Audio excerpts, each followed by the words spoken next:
आज बनवणार आहे मी मोड आलेल्या मटकीची झणझणीत मिसळ। याच्यामध्ये मी 2 ग्लास पाणी टाकले, हळद, मीठ।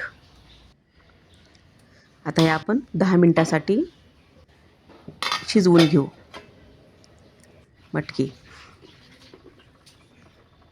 तोपर्यंत आपण ही पुढची तयारी करून घेऊ। लसूण, अद्रक, कांदा, टमॅटो, खोबरं।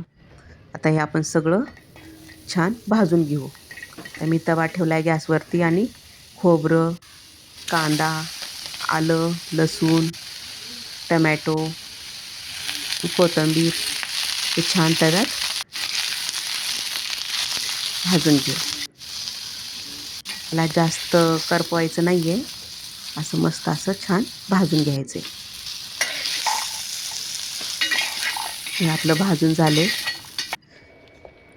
आता हे काढून घेऊ। आता हे आपलं भाजून घेतलेलं थंड झालेलं आहे। आता हे आपण मिक्सरमध्ये टाकून घेऊ। आता हे छान बारीक करून घेऊ। हे बघा असं बारीक करून घेतले। ही आपली मटकी पण शिजत आली, ही पण छान शिजली आता मटकी।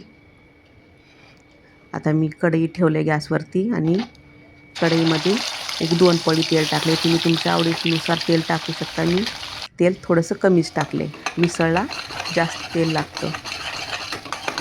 हे मसाला आपण तेलामध्ये टाकून घेतला आहे। आता छान याला परतून घेऊ। आता त्याच्यामध्ये हळद,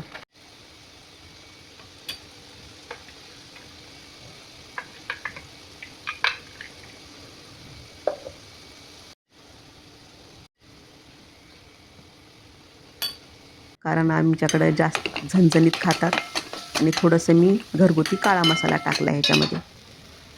आता हे छान तेलामध्ये परतून घेऊ। हे बघा असं छान परतलं आहे। आता हे आपल्याली शिजलेली मटकी टाकून घेऊ। हे छान मटकी टाकून घेतलं आहे। आता पाणी तुम्ही तुमच्या आवडीनुसार टाका। हे मी 2 ग्लास पाणी टाकले। आता चवीनुप्रमाणे मीठ आणि हे कोथिंबीर टाकली वरती। ही छान आपली मिसळ तयार। झणझणीत मिसळ खायला खूप छान लागते।